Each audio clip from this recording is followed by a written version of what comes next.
Not the but. Usually people say the but. No, not the but.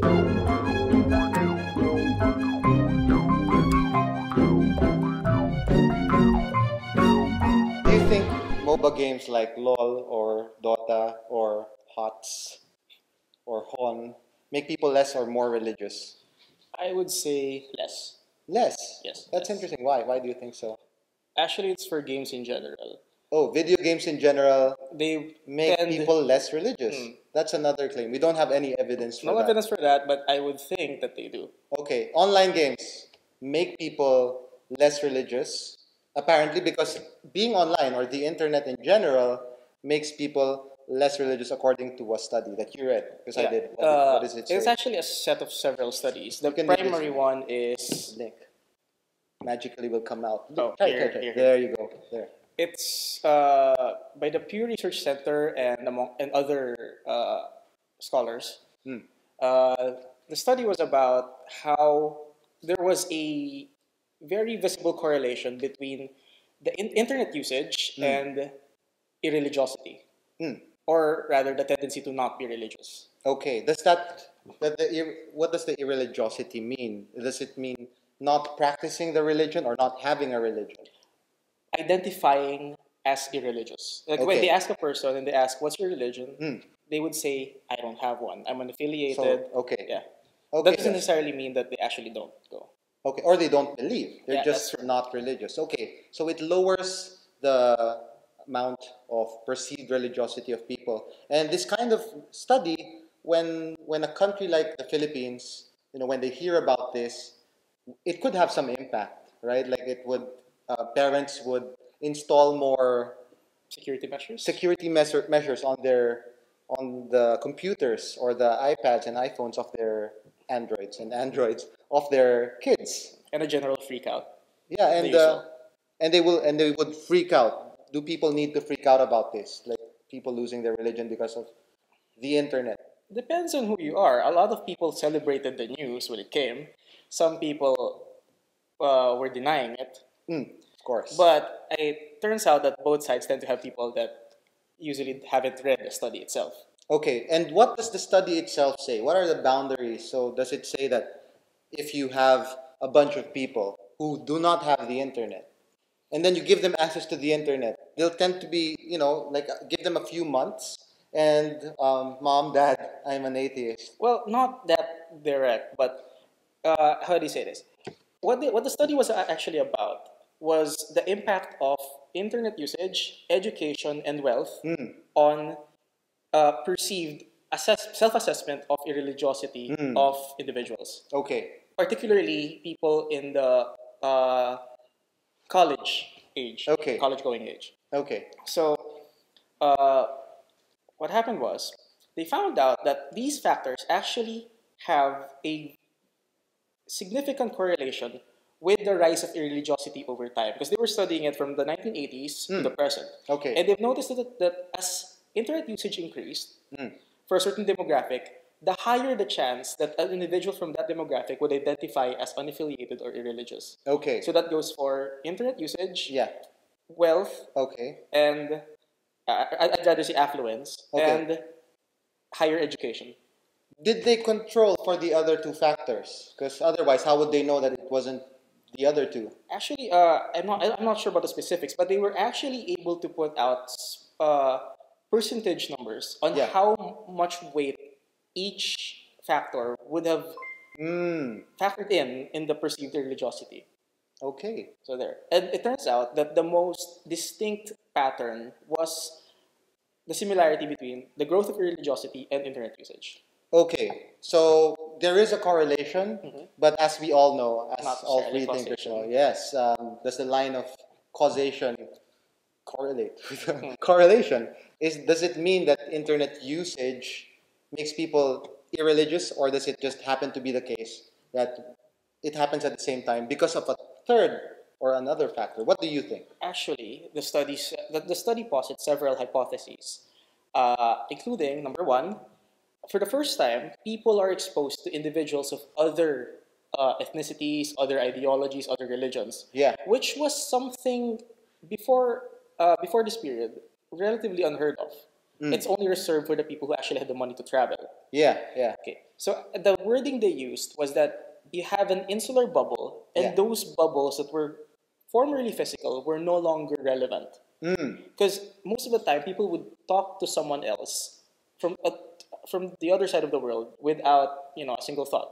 Yeah. It's like casual. Yeah. And that facilitates the exchange, which shows the how to say this. It opens up people to the that there are systems of Different from- beliefs outside of their own. Yeah, and I think one of the main reasons that people who are born to a certain religion stay in that religion is that they're just not presented other options. Actually, I'm gonna quote something from the study. Okay. Is that they did view the effects on the factors that contribute to irreligiosity. They also checked out the factors that would have made someone more religious. And the primary factor for that is being born to parents of that religion, or being born in a place where that religion is dominant. Interesting. Okay, so yeah, it bears out. That's what happens if you stay in just one place and are born to a certain religion thanks to your parents. You will probably stay within that system of belief until you die, unless you get out of the country, which was formerly the Only option. the only option. But thanks to the internet, you don't have to get out of your country to be exposed to these other belief systems. You could just be online. So it's not the internet per se, it's what the internet allows you to do, which is be exposed to these other belief systems. Aside from that, it's actually the word is exposure basically. Yeah, But yeah. exposure to that as well as information. Information. For the first time in history, kids could actually, as the research put it, they could search something on Google on their smartphones as soon as the pastor says something. they're using the internet. They're using the internet. The phones in church. And there was during the actually homilies. there was actually a pastor that really disliked that, and then I forgot which. Yeah. But the point is that they're now armed with information, so that these religious leaders and the community that surrounds them, the effects of being exposed to that, the information taken as is, Yeah. and now you have access to more, Yeah. which is kind of new actually Yeah. for most people. And it gives you access to knowledge and information so easily. You don't have to search encyclopedias, which was when we were growing up, I assume, Encyclopedia Britannica. Oh, You yeah. can just skip to what you need to know. Like, was it true that that there was a star that just stayed at one point to guide those three kings to wherever Jesus was, and then you check that out, and that's not possible. Like, what does that mean? And then you see related stuff saying that, oh, wait, religion is metaphorical mostly, and some religious people think that all of the fantastical elements of the Bible were metaphorical, and then wow, you won't hear that from your parents, from your friends, where you live, and it makes it automatically interesting to you. You read more about it, and you want to share with your peers, and maybe you influence some others. So a ripple effect happens, and suddenly the possibility of irreligiosity just shoots up. And a related study to all of this, because you mentioned two other factors: affluence and what's the other thing? Education. And education. Or educational attainment. So one of the studies that I keep referring to is the research done by the World Values Survey. You can check them out here. Engelhardt and Welzel have done fabulous work on it. They studied the 80% of the population of the entire world for several decades. And they found out that the main factor that really drives all of this change is existential security. Be it because you have money to buy the stuff that will help you survive, or you feel safe in general, that you won't die from tragedies, natural catastrophes, and the like. So these factors tend to facilitate more education, more affluence, Yes. and less irreligiosity. True. So it's not really it's just a domino effect, and we don't have enough time to talk about how that actually happens. But the point is, when people start to become more secure, they tend to rely less on religion, and Sure. they tend to think more secularly and more irreligiously. And I don't think it's the internet. I do think that it's progress in general. Like progress has a liberal, irreligious bias, and although this is happening, right, the tendency is still for religiosity to increase in so many other countries. So you read that recent report about the estimates of how many Muslims, especially, and Christians that the world will have by 2050. Sure. And those two factors counterbalance. And there's just so many things that we could discuss on this, but do parents need to be concerned about it? I think yes.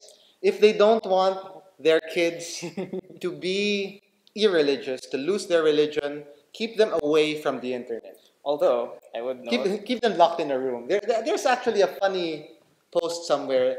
I think it was on Yahoo Answer. Somebody asked, "How can I prevent my?" Have you seen this? Have you seen? Anyway, our researchers will look for the link. Check that out. That's how you keep a child from the possibility of irreligiosity. You were saying? Yeah. Actually, in connection to that, it's just that as a parent, if you're a parent, I would suggest that you don't. Because doing so actually would give your child a very big disadvantage. It will. It will. But at least they'll still be religious. Thanks so much for watching this episode. Thank you, Kevin. You're a community manager or a volunteer. A volunteer. We can't say anything. We can't say anything for something online, and you did some pretty good research on that article. So thanks so much for that. It's been in my feed a lot. Do subscribe, like, share, and attend the meetup, which is happening this weekend. It's on a Sunday. It's at Uno Morato. The invites are on Facebook, on our website. We look forward to seeing you soon, and see you next week.